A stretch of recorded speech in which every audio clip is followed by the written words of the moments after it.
Hallo und herzlich willkommen zu meinen Health Hacks auf dem YouTube-Kanal der Europäischen Gesellschaft für Schlafgesundheit. Ich bin Hannes und ich stelle euch heute die Top-Modelle der Schnarchschienen vor.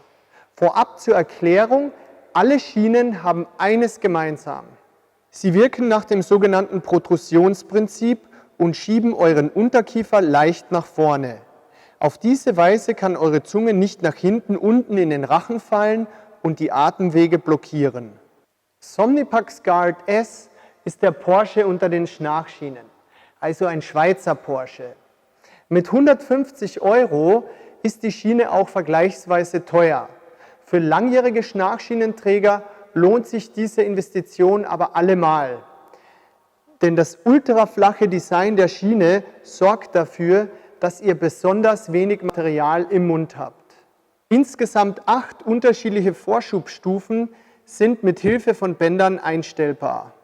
Die hochflexible Anti-Schnarchschiene ist individuell anpassbar, ganz einfach zu Hause mit Hilfe eines warmen Wasserbades.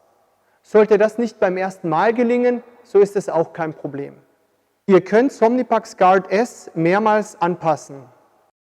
Sogar an Ersatzteile wurde gedacht. Sollten mal die Bänder oder eine Schiene kaputt gehen, so könnt ihr immer wieder welche nachkaufen.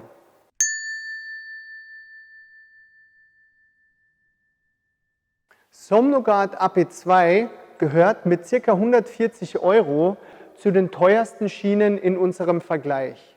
Hergestellt wird die Schiene in Deutschland.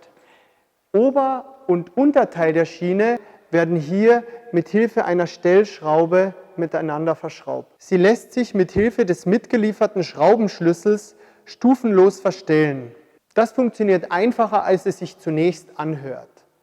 Für Leute, die schon Erfahrungen mit Schnarchschienen gesammelt haben und sich beispielsweise ein Komfort-Upgrade gönnen wollen, ist Somnogard AP2 eine tolle Schiene. Angepasst wird die Schiene, wie Somnipax Guard S auch, im warmen Wasserbad. So sitzt die Schiene super individuell und ihr habt hervorragenden Tragekomfort. Schade ist nur, dass es keine Ersatzteile gibt.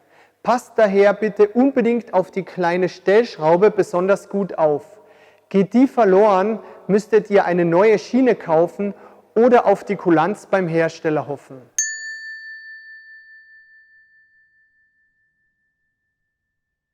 So, das war's erstmal mit dem Vergleich.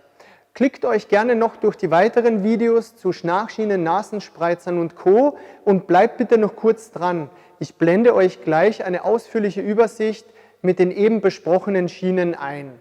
Ansonsten findet ihr auch alles auf esshealth.org. Bei Fragen und Anmerkungen gerne das Video kommentieren. Ciao und bis bald!